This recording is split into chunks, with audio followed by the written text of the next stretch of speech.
Whitney, Whitney's pretty special to me. We've seen the most beautiful places together, and traveled thousands and thousands of miles. But I think my favorite thing to do with Whitney is adventure.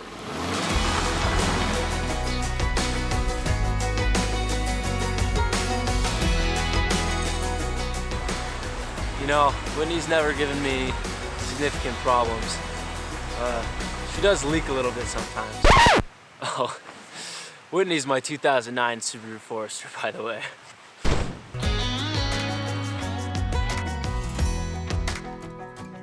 I bought and built Whitney to take me overlanding, which, if you don't know, is like exploring and camping out in the wilderness with your car.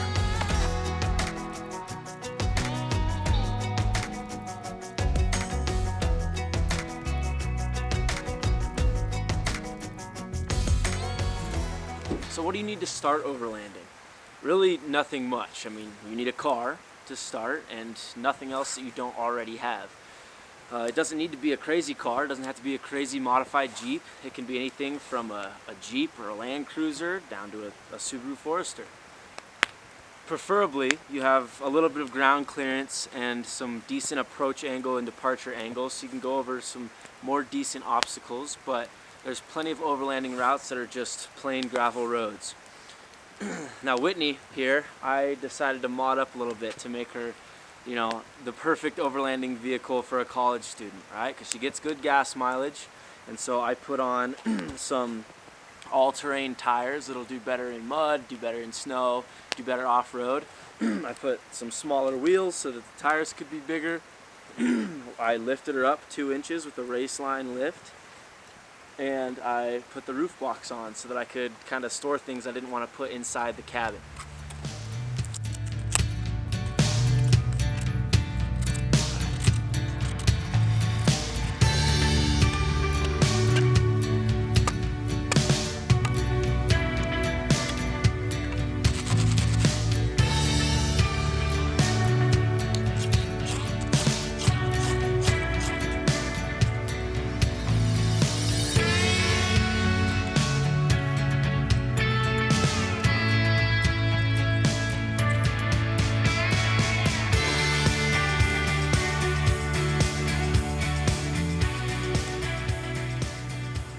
So your first expedition might seem a little bit daunting, kind of scary, but I promise there's not much to it.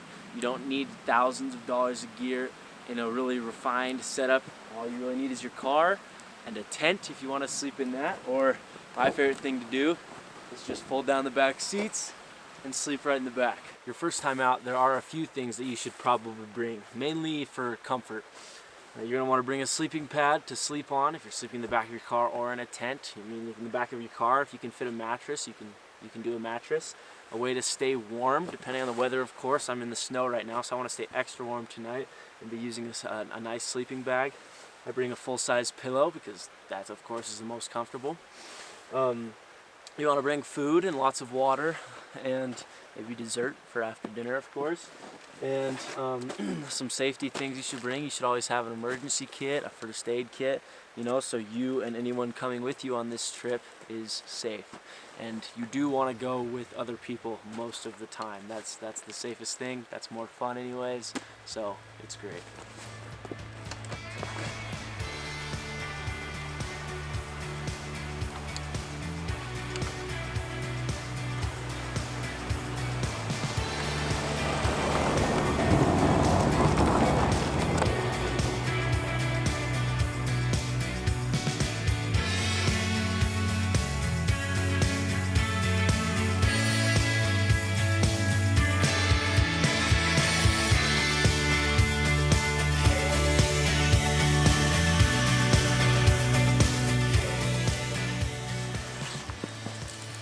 According to the Overland Journal, overlanding is the self-reliant travel to remote destinations where the journey itself is the primary goal.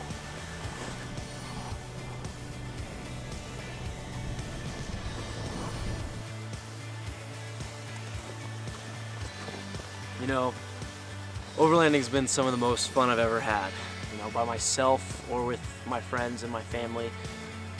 So I encourage you to get out there and explore, and go find some beautiful places, explore the wilderness, places you've never been. And like Ralph Waldo Emerson once said, it's not the destination, it's the journey.